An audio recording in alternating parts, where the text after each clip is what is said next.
it's an act of worship to God, right? We create and build beautiful things, a place of community, a place where people can be trained, resources, right? And we do that to the glory of God. It's, this beautiful thing that I'm working on creating, this vision that I have, this beautiful thing I'm creating is an act of worship. This is Kingdom Kommerce, and today's episode starts now. What's up, everybody? This is one of our first vlog-style podcasts for Kingdom Kommerce. I'm here with Justin Powell at his amazing compound. I think they call it the burch. The business church. Business church. It's a church building that we renovated into our business offices. But it's kind of one of those things where, when I went to Cedarville, I spent a year there. I don't think they knew that I would use my business skills to shut down multiple churches. It's probably not high on their list of things that they wanted to teach. No. We'll explain. We didn't actually shut it down. Okay, it was already shut down. Theology was rough and it had shut down years before, and so it was falling apart. And so we spent a year renovating it and kind of making it into our offices. And so they'll get to see it. Yeah. I'll give you a tour. My whole world is kind of like right here. We grew up farming here. And when this came for sale, it was like, this is ideal. Like, this is so perfect. My plan is like to never have to leave. Yeah. So, I'll just be here for my whole life. And that's amazing. Yeah, it's great. And we'll get into more of the community aspect, your philosophy on Christian community. But I got to give a more proper introduction. This is Justin Powell, founder and CEO of Huntington Billboards. You have over, how many signs are you have? 3,300 billboards. 3,300 billboards. 15 states. 15 states. 12 billion views a year. That's how many people view our billboards. I've been several of those views, by the way. Thank you. We get money every time you go past. Some pennies came our way from your little eyeballs. So we're hoping to get to 4,000 by the end of the year. So in our industry, that's kind of crazy because we're very heavily regulated. Okay. And so we've just become really, really good at development. That's what we do. So we go out and find great locations and we sign the landowners and then we build lots of billboards. That's awesome. And you're a Christian. Yes. With a passion for entrepreneurship and a passion to glorify the Lord in that. Yeah, absolutely. And I think as a Christian, we're called to build and create, right? And out of that building and creating and dominion, right? Taking dominion. Mm-hmm. When we take dominion, what do? We order that which is unorderly, right? Yeah. We go and build and create. And entrepreneurship is part of that, right? What are you doing in entrepreneurship? You are creating and building. Yeah, stewardship. It's all about stewardship. That's right. So. And out of that come resources. I don't care what kind of resources they may be. It could mean money. It could mean influence. It could mean, billboards with lots of eyeballs. And when you're a good steward of those resources, all of your resources, not just your money, your time, your energy, your people, that sort of thing, you use those resources for the kingdom. Absolutely. Right? You use them in the most efficient manner you can. Absolutely. So I've been thinking a lot about this lately because it's like, I think a lot of people kind of like think stewardship and it's like, oh yeah, I'm going to tithe 10%. I'm going to use my money. Right. But it's like, well, what are you doing with your time? Absolutely. Are you spending it watching Netflix? Are you, are you wasting it, doing video games? Are you, and hear me say, I am, Paul says I'm the biggest sinner of them all, right? I am the biggest time waster of them all. I really am. And by God's grace, I'm working on that, right? I'm trying to redeem my time. Yeah. Stewardship means looking at all of our resources and then seeing how we can use those for the kingdom more efficiently. That's awesome. Well, as we kind of dive into that, I think we should walk around. I love it. Talk about what's going on. And I have a hard time sitting, especially after drinking Celsius. Please sponsor Justin Powell. The fuel of champions. Okay, all right, yes, all right. So let me give you a tour of my office here. Okay, so this is my office. This was an office. The ceiling came down about right here, and it was just kind of like real tight. Yeah. And so I was like, I want an office where like the Atlas guys can come. So Atlas is the program. I have that's like an entrepreneurship college school, and so every day at 5 o'clock, the Atlas guys pile into here. And we talk about the day. So we'll talk about meetings that I had that they sit in on. They'll talk with me. I'll usually ask them, okay, you were reading this today. How did you find it? How's your papers coming? And we'll talk about, I'll usually have a question from their reading and we'll kind of go around and ask lots of questions, that sort of thing.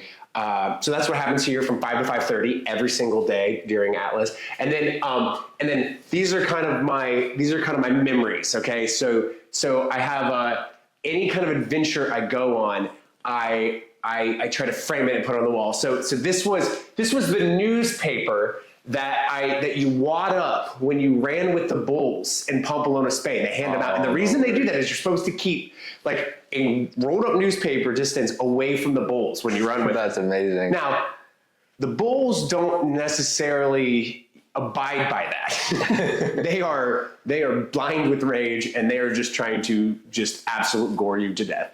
But anyway, I have that. But you escaped. Well, there is no blood on it. There's a little bit of red, but no blood. And then Teddy Roosevelt. I love Teddy Roosevelt. Teddy Roosevelt has some of the most amazing quotes about living a life that is full, right? Living a life that is like filled with like adventure. So I love Teddy Roosevelt. Just that, and then my Kilimanjaro chart there. You can see here, this was kind of the main, meeting room for the church or whatever. This is where we have a lot of company meetings and that sort of stuff. A lot of the Atlas students will sit there. I'll sit there, you get a look out. And you can see we have a beautiful view of the cornfields, very bucolic, scenery every which way. And they're just getting ready to be planted. So like in like a month. Oh yeah. This becomes just pure green. It's amazing. It's absolutely. Can you describe Atlas a little bit more? Yeah. I don't think our viewers know. Let me explain while we walk. So anyway, so this is the main room. This is the main room for meetings, and then this is kind of the hangout office room, if you will. It was where the auditorium was for the church, and so it was sloped down. There was a stage here, and we redid it with white oak. Isn't it beautiful? Isn't it nice? Stained glass and everything. It's just, wow. It's so beautiful. And it's super cool. I'll say this. So I'm in the advertising world and I'm in the advertising world. And if you look here, you can see right at the bottom, there's like advertisements on the bottom of the stained glass, right? In memory of Abram and Rachel Reinerson. And it's interesting because every single window has a different name. And I'm in billboard, so I'm like, this is dumb. I would hate to have a church where literally like the stained glass is sponsored, right? But in reality, I found the documents from the early church history, okay? And it told the history of each one of these people. Wow. And why they decided to donate towards these, right? Yeah. And one of them, and I think it was the Thomases, this middle one here, it said, we seek to give money towards a stained glass and put our name on it so that our kids and grandkids can see what we valued most. Wow. Which was Christ and the gospel. And I thought, whoa, okay, that's really cool, That's super cool. It's like, it wasn't about them. Right. It was about them going, I want our kids to come back. Legacy. Yeah, it's about legacy. It's about them pointing the way towards what they valued most. Right. So anyway, I thought that was super That cool. is cool. And I tell that story every time I'm in here because it's like, no, like these people wanted their name, right, to be known that this is the stuff, this is the things that they valued most. It wasn't like a self-serving thing. No, it wasn't This is what we self-promotion. value as a family. Exactly. And they want to pass Isn't that cool? Yeah. Isn't that beautiful? That's awesome. Anyway, I thought that was kind of beautiful. And it kind of like, I sat there and kind of like, I was like, oh, Justin, like, stop judging people so hard. Anyway, so this is this room here. It got done like kind of June of last year. That is where every Friday we have Atlas discussion. And so Atlas is like, it's my version of like entrepreneurship school, college, if you will. And so the students come from all over the country. We have 8 students coming this year. We had lots of applicants, so it was very hard to choose which ones do. But it's like people who want to start organizations and companies. Yeah. So they come, we have everyone from Houston, Texas to Knoxville and everything in between. And so through the week, and it's based off of like, the program is based off like the Cambridge model of education. Okay. So you read, you write, and then you debate. And it's like small cohorts. So there's 8 students. And so here's some of the books they read. So throughout the semester, they will read 24 books. That's and then they'll write 40 papers, of which I will read every single one. So 40 times 8, what is it, 320 papers?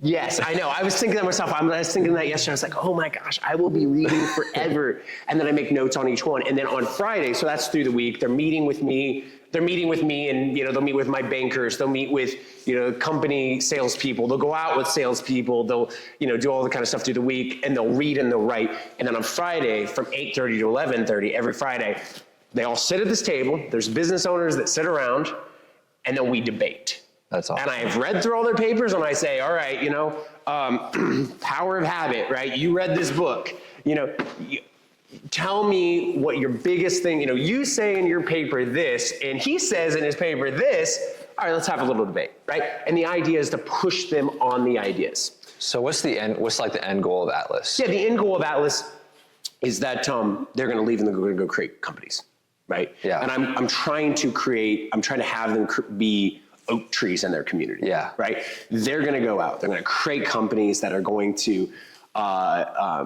support families. Support their local churches. The people that come to Atlas are going to go create companies, and they're going to be people of agency.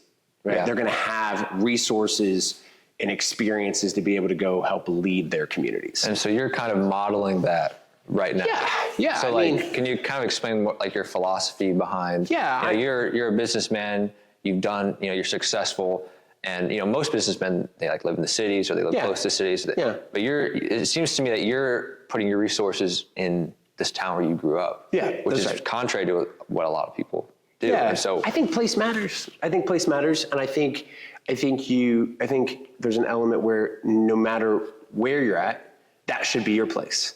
Yeah. Right. And you should dig deeply, and you should kind of draw your circle and be like, this is my place. This is where I care most about. I was reading, there's a really good author, Aaron Renn. Have you ever heard of Aaron Renn? No, I haven't. Aaron Renn is tremendous. He's from Indianapolis, thinker, writer, definitely would have your audience, definitely would suggest your audience subscribing to his newsletter, that kind of thing. He's coming this summer. He's going to come and have lunch with the guys this summer. It's going to be great. But I was listening to a podcast this morning, right? Okay. And he was talking about, he's like, the podcast was titled, It's Not Our Problem, right? And the premise is there's a lot of things out in the world that we as Christians and we as conservatives look at and go, oh my gosh, there's riots on the streets in Cambridge. There's riots in the streets in UCLA, whatever. And he goes, it's not our problem. They're not started by Christians. They're not started by conservatives. Why would we jump in and try to fix it, right? I would much rather people, his kind of argument is I'd much rather people draw their circle closer to home, closer geographically to where they lived and to the people that they live with. Yeah. And be like, I'm going to help these people, right? I was talking to a buddy of mine this week. We're just on a run, and we're like, people spend so much time worrying about the presidential election. 100%. And they're just so concerned and consumed by it, spend so much time thinking about it, and yet they don't know the local officials. 100%. And where they actually have much more of a say. 100%. I mean, exponentially. And to a large degree, those people probably have somewhat of a bigger impact on their immediate lives than the president does. Yeah. So it's I think you're 100% right. So I really want people to spend less time out there and more time thinking about here. Yeah. So, it's everything from you grabbing up local guys, and I'm trying to, we're grabbing up some local high school guys to do Atlas prep with, which is like a mini version of Atlas, right? Because it's look, there's a bunch of people around here who never go to college. And if I can train them on how to do business and how to be good business people, they will be way further ahead. Because a lot of them won't go to college. A lot of them won't have business skills. They'll work like dogs, but they won't have the business skills to take their business from $1 million to $10 million, right? And that's $1 million to $10 million is a big jump, right? Not just in terms of money, but also in terms of like what you can do, right? And how you can influence things and how you can change people's lives. So that's what I really want to do. And, it's taking care of help training young people to also, the park. Yeah. The park a couple of weeks ago didn't have someone to mow it. So it grew, it was growing up, and I texted the mayor. I was like, hey, Mark, like, you want us to mow the park for you, mow the park. He's like, well, we don't have contractors because, it's too expensive. Great, we'll take care of it, right? Yeah. It's that kind of thing. And it's like, you might think, mowing the park sounds so small and so beyond me and so whatever. But it's like, but the park needs mowed. Yeah. Right? Having something orderly is a beautiful thing, right? The whole community can benefit from it. And so I look at this, I look at the church we have here, and I mean, the building we have here, it is like, it was falling into disrepair. Yeah. Right? It was not being maintained. It was getting old, and who knows what would have happened, right? Yeah. When we bought it, we put it into order. We painted the outside. We redid the whole thing, right? And now, instead of there being a blighted building, or a soon-to-be blighted building, there's a beautiful building being used. That's awesome. Yeah, there's a guy I listened to, Greg Kokel, I used to listen to a while back, but one thing that he said on his podcast really stuck with me. He says, to bloom where you're planted. I don't think he came up with that term, but it's just like an idea of, he was saying in the context of sharing the gospel. Yes. But it applies to like where you're investing your resources and time as well. 100%. And I feel like in our cultural context, we're just like thinking like, we're getting so much information from all over the world that it like overwhelms us in a sense. Yeah. And we don't take a step into our own communities. Yeah. And so I think what you're doing is really cool, where you're investing in your town where you grew up. And, doing my best. And I think it's a model, right? You're 100% right. You're like, look, you're modeling it, right? And I think that's 100% true in the sense of I'm modeling it both well and badly. So I tell the Atlas guys, I'm like, look, you will get to see a certain version of this. Some of which you will learn by how well I do things, some of which you'll learn by how poorly I do things. And the beautiful part about that is you can then go do it a different way, right? And at the very least, you're going to learn, because you're going to learn a lot.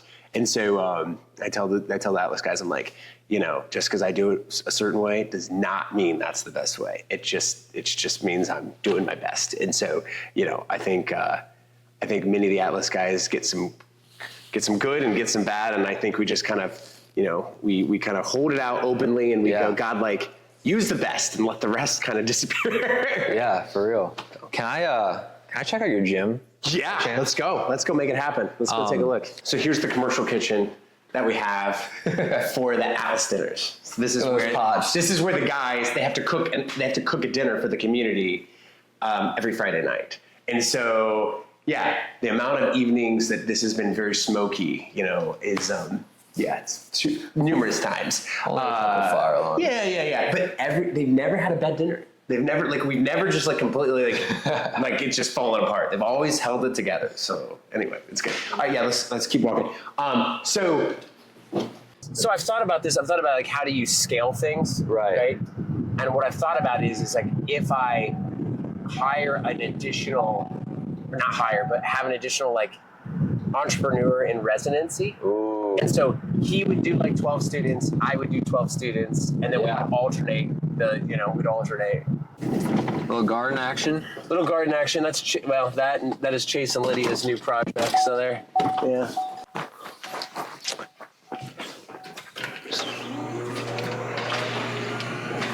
Wow. Yeah. So here's the gym. This is awesome. Isn't it great? Isn't it hilarious? So Isaac was saying you guys just like this morning, like 6:30 in the morning, do you all come here together? And well, it all depends.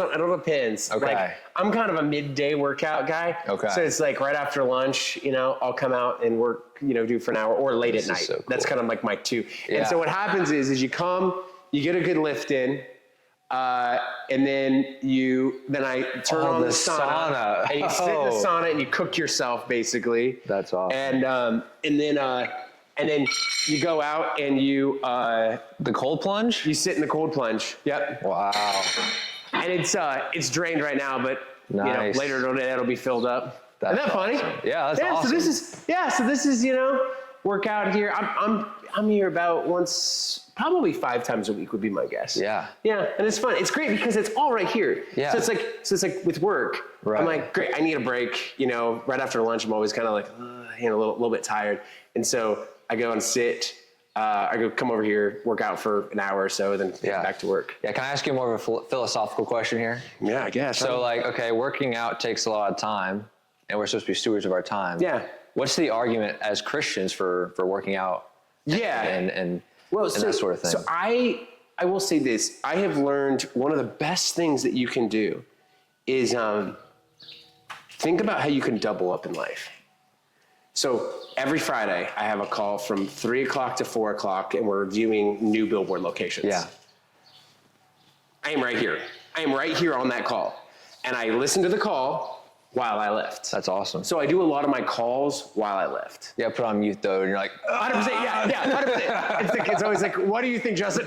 I think that's a great idea. You know, it's super fun. It's a super fun place to come. So I look, and so on the one hand, I want to double up, right? I want to try to do 2 things at once, something with my brain. So maybe there's a podcast that I've been hoping to listen to, or you know, maybe there's some entertainment I want to watch. What's like, instead of sitting in bed or sitting on my couch watching something, it's like come here and lift while you do it. And then the other thing is I think there's an element where it's like, look, like as Christians, right, we're called to be stewards. Right. And when we're called to be stewards, that also means our health. That also means our fitness, right?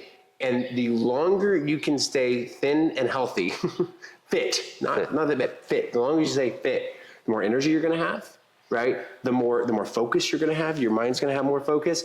And you can steward those resources. Those are resources. Health is a resource. Absolutely. Right? And so when you invest, this is kind of investing in health, right? Stewarding it well. And so, yeah, I think there's an element too where it's like when you lift, you have more kind of oomph, right? More testosterone. True. And when you have more testosterone as guys, you want to go do things. You want to go conquer things. You want to go build things, right? And so I think it's really important to stay healthy, to continue to lift, to continue to exercise, and then to use that kind of added and extra strength, energy, et cetera, for the kingdom. Yeah, I mean, even just like prolonging your lifespan or having the energy to, to do, you're putting up billboards and stuff. It's like, you got to have the energy to do that. 100%. So it's, it might cost time up front, but in my opinion, I think it's worth it. Oh, 100%. Yeah, absolutely. So so the gym's fun. My brother's like twice as big as me, but he's, he lifts a lot and everything else, and I'm working on it. Someday I'll get there. And you're the Atlas guys, your employees, they all get to. So the employees, not as much, but the Atlas guys, yes. And Chase has strict hours, strict hours. It's like you can't be here past 10 o'clock. Yeah. And the problem was like the closest gym is 30 minutes away. 30-minute drive away. Wow. So like if you want to go work out, you're an hour in just driving there and back. So it's like, we kind of needed this. So so this is awesome. It is nice. Yeah, it's Very nice. cool. It's I think everything's a little bit all over the place because it's actually used a lot. This is amazing. Yeah, it's fun. It's fun. But cold plunges. Do you do cold plunges? I've done a couple just for like track, Okay, yeah. But there's a lot of hype on social media about it, and I can't decide if it's just a trend or if it's like a legit. So the endorphins are insane. I will say that the endorphins are insane. Yeah. I mean, it's unbelievable. Like if you get into the sauna, get your body temperature up real high, and then come plunge in here, you'll feel good for like the next 3 hours. It's the wildest thing. It's super weird. that is cool. It's true. Is it like you do it every day? Yeah. Every time I'm here working out, so 4 or 5 times, probably 5 times a week. Yeah. That's sweet. Come on, I'll show you the rest. All right. I think one of the biggest benefits of kind of like continuing to live where you grew up is that like, everybody knows who you are. They've known you your whole life, Yeah. There's not a lot of pretending. There's not a lot of like, oh yeah, like, you've done this. It's like, that's just Justin. That's just Chase. That's just, my parents, and that's just the Browns and, the Odas and everybody else, right? Yeah. What are some other benefits that you find? Like, I mean, you've chosen to live this life when many people don't. Like, what else draws you to stay where you are, to dig deep roots? Yeah, we see a lot of brain drain from small towns, right? And people go move, and they kind of they want to get the next, right? The next step on the rung, the next whatever. And a lot of times you have a lot of community-less. Like you don't have any community. It's less. You're kind of, you don't have any roots, and you just go from one thing to the next thing to the next thing to the next thing. And it takes a lifetime. It takes a lifetime to get to know people and to get to know a culture. And so when you're constantly moving, right, you might have more money, you might have, more connections, but you actually have community. You actually have like rootedness in a place where when you go to the grocery store, people know who you are. Yeah. Right? So there's deep value that you think may be lost or is being lost in our culture today. Oh, I think it's 100% lost in our culture, and I think we see it everywhere. I think people feel like they don't belong anywhere, right? Yeah. Like if they left today, in a year, nobody would know them from that place. And I mean, you guys are in college, you guys will see it. You'll leave Cedarville, and you'll know 2 people, 3 people from Cedarville in 5 years, right? It's just what happens in life. You kind of like, proximity is a lot of times a relationship, right? You do community with those who are around you, right? And so, yeah, I think it's it can be beautiful. Now, you can find community in many places, right? But I think it takes a lot of intentionality and a lot of like commitment to that place, right? Yeah. So that's really cool. Yeah. So this is my parents' house. This is where I grew up. Very nice. Yeah, my dad was a banker, and retired when he was in his 30s, 40s, and retired and came out and wanted to have a farm, and so this is the farm. This is awesome. Yeah, this is where I grew up. We have a pickleball court in there. Oh, no way. And that's where we build some of our digital billboards. Okay. So I think we'll come back and look at that real quick. But this is where I spent most of my childhood. So I was homeschooled, and we had 4-wheelers, and we would be done by like noon, and we would come back here, and we built a log cabin. Oh my word! And we'd spent. I spent probably 5 years, and it was like almost every day coming back here in the fall and winter. Yeah, it was great. And these are some of the. So we used to, when we were very young in the billboard business, we used to take our billboards and we would have them fabricated up north. And then they would be built and brought here, and then we would paint them, right? Yeah. And so that's that's a lot of the billboard stuff. But yeah, the log cabin's back there. Oh, that's so and cool. It's cool because I still come back here and hang out in the fall and stuff and build things. I like to build stuff. It's fun. Let's see what Chase is up to.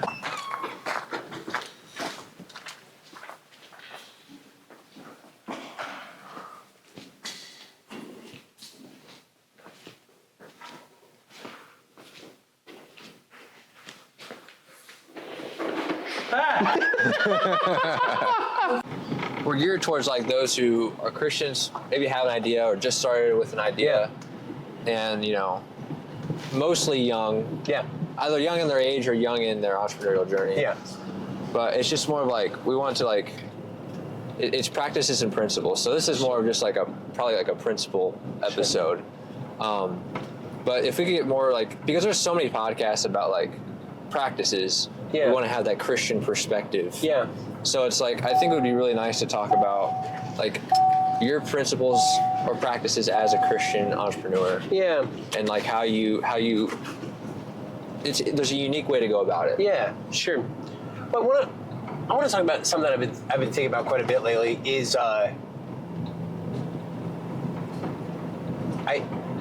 have a bunch of friends who have gone through programming that we've created or whatever else, and it's fascinating because we talk a lot about nature versus nurture. Right. And it's how do I look? I have limited time and limited resources to invest in people, right? I can't invest in everybody. I can't take 1,000 people, young Christian college students from all over the country to train. I can't do it. I have to limit it down to those who I think are most likely to start companies. Right. Because that's what I'm after. I want to come alongside them and I want to help train them for that, right? So part of that means, being super disciplined in who I pick, right? So I'm not going, if your stated goal is not to create a company, then I don't really want you at Atlas. Right. Right. And it's not that I don't think you're going to do amazing things. It's just that I think there's probably better people to train you. Right. Than I am. There's plenty of things I am really bad at training people on, and I just don't know that much about.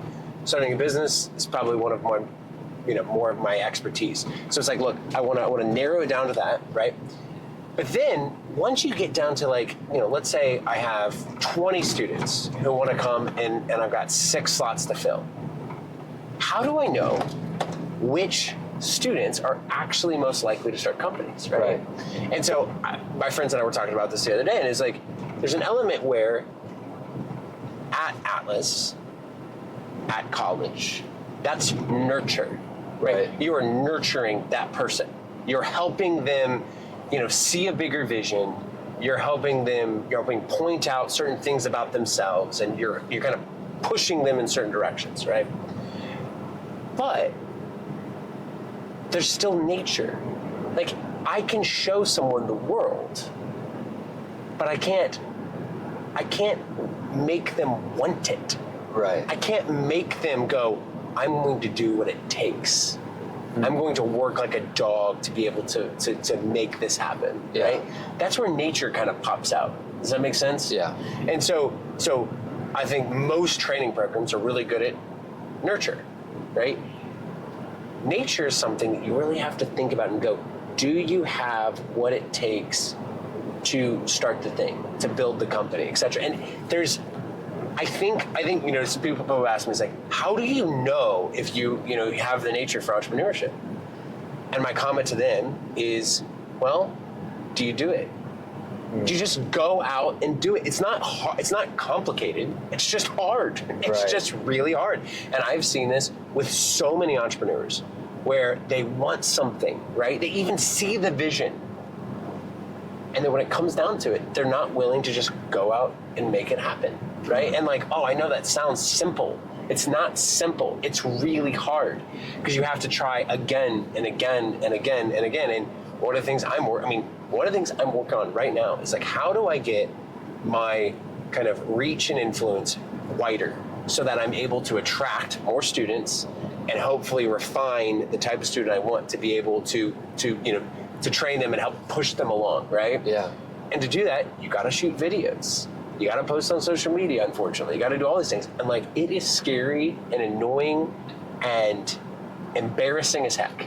It just is. Yeah. It just is. It just is a part of you're going to fail. And you're going to fail. And you're going to post a crap ton of stuff that's garbage and everybody thinks is arrogant and it's terrible and everything else. Yeah. But you know what? I think you have to do it 100 times.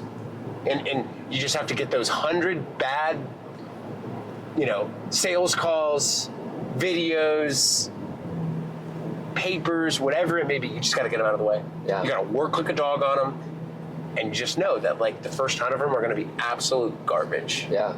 I think that's what Mr. Beast said when talking about YouTube videos. Oh, is it really? It's okay.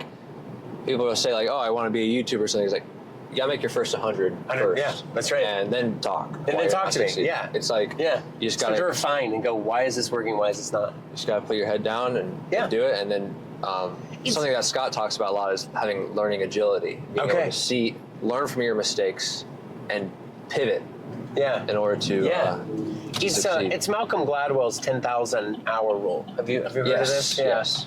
It's you have to do something for 10,000 hours to become an expert at it. And it's people aren't usually willing to put that many hours in, right? So this is the church building that we're in the middle of purchasing. The same people who owned our building where our headquarters is owns this. Oh, that's cool. And so they came to me after they sold us that building and said, would you be willing to buy this? And I had been praying, God, I need a building for a school because I want to start a Christian classical school. And so I'd been praying about it, and they called me, and I'm like, oh my gosh, if you pray for something, you got to be careful when God delivers it. It's you got to be careful what you pray for. And so the goal is as soon as they get it surveyed, we should buy it in the next month or two, and then and then hopefully fall of 2025. That's awesome. This will be a full Christian classical school, and the goal is just like, look, like we want to have. I think there's the surveyor right back there. Oh yeah, yeah, that's cool. I think, it's important to be able to grab up that next generation, train them effectively, and point them in the right direction, right? And the more students we can do this with, the bigger impact we're going to have. And back to the 10,000 hour rule, I think that applies to organizations as well, right? I'm 35. In 5 years, if this thing's been running for 5 years, right, things have a way of like snowballing. Right. So it's like you kind of have to get the first 5 years out of the way of going, we've made our mistakes, we've grown we've doubled every year, but we started here. And so now at the end of 5 years, it's actually something significant. Yeah. Right? And I think if you're not careful, I was telling you guys earlier about this is like, look, like your ability to change things and do things and learn dramatically decreases every single year that you don't do them. Yeah. And so for me, I look at the school and I'm like, look, like I don't want to do it when I'm 50 or Right. 60. I want to do it right now. And so that in 15 years, when I'm 50 years old, like, we'll have a school that's 300-400 people. And then in 20 years after that, when I'm 70, if I'm alive, we've had hundreds, thousands of graduates. Yeah. And I'm able to see some of the beauty of that creation, right? Right. And get to see what the students are doing and creating and building. And that's a blessing I get to enjoy, right? It's something, God does things. God is the author of every beautiful and good thing. But he allows us to sometimes be the writers, right? Mm-hmm. Sometimes be a part of that vision. Like we're tools in a sense. 100%. That's exactly right. And so that's a beautiful thing. And I don't want someone else to do it. I want to do it. I want God to use me, right? Yeah. I want God to use me. And if he uses somebody else, wonderful. I'm very excited about that. But, there's always new things to create and build. There's always beautiful things that need done. And so, yeah. But just like the posture is just like you open yourself up and say, Lord, like use me. 100%. They were like, it's like, the way I see it is like, I've already made like a change in where I want my future career to go from what I thought I was going to do. It's like at some point it's like it can be frustrating. Like, Lord, like I was on this path for so long. Why did you move me off the path? But Yep. Now I think it's like, there's like humility, like the Lord is sovereign. He's in control. And yet he's able to work through us. Yeah. And has given us responsibility and stewardship. Yeah. But the posture is like, Lord, like what are you going to have me do? And it's like that humility, but the ambition at the same time. We make plans. We create goals and dreams. We have goals and dreams. But then we hold them loosely, Yeah. knowing that God is the author of those, right? And so for me, my main goal is I want to slowly buy up a lot of these houses in this town, and I want to have a Christian college here for entrepreneurs. That's 1 semester long, Yeah. and in 10 years, 20 years, 30 years, there's been thousands of future entrepreneurs and hundreds of businesses that have been created and strengthened and grown as a result of this itty-bitty little town in the middle of Ohio, right? And as the community grows and as the vision grows, the community gets better and it becomes better. So, that's the goal and the dream. If you could sum up sort of the purpose, like what is the point of all this? If you could sum up, what's the point of Atlas? What's the point of investing in your community? If you could sum that up in a few sentences, what would it be? Why should someone buy in? Yeah, it would be. I mean, for me personally, it's community. It's obedience to what God has called me to do, and it's an act of worship to God. Right? We create and build beautiful things. A place of community, a place where people can be trained, resources, right? And we do that to the glory of God. It's, this beautiful thing that I'm working on creating, this vision that I have, this beautiful thing I'm creating is an act of worship, right? It's right now, it's rough and it's, you know, it's being created and, you know, we're seeing the pieces start to come together. But, you know, 5, 10, 15 years down the road, my hope is that this is a wonderful place to live with lots and lots of businesses starting and jobs creating and restaurants flourishing and school, you know, where you know, and this becomes a place that glorifies God, protects families, you know, and has beautiful, vibrant community that glorifies God. That's at the end of the day, you know, our role is to, you know, to glorify God and enjoy Him. Yeah. And so that's what I want to do. And this is my little piece of it, right? It doesn't mean that everybody's called to this. Right. But it does mean that, like, I am. And so your dream and goal may be different. And that's okay. That's the beautiful part about the kingdom of God and the body of Christ, is that each of us has a little different part to play. Yeah. And so so this is my little piece of paradise, and, you know, someday, Lord willing, it'll become, you know, to full fruition, you know, what I want to see. And so it's really cool. It's really cool when Atlas is here, because it's like, it's bumping, you know, people are coming in from friends and stuff are coming from all over the place to teach students and talk, and the Atlas guys are super active. And so there's, you know, lots of projects going on, and the ice cream socials happening and everything else. So it's kind of like right now you're experiencing the calm before the storm. And so, I think, you know, I got done with Atlas last year and I was just like, this is what God has made me to do. Yeah. This is what I want to do this for the rest of my life. Justin, thank you so much for kind of showing around, showing your vision, your mission. We'll have all the links to Atlas down below. Thank you for coming out. It was a lot of fun. Yeah. And just to see, for me, it was like just to see your involvement in your community and how you're doing that in a way that glorifies God. That's been an encouragement to me. So thank you so much. Awesome. And thank you all for watching this episode of Kingdom Kommerce, our first vlog. Let us know in the comments if this is something you want to see more of. We'll catch you in the next one.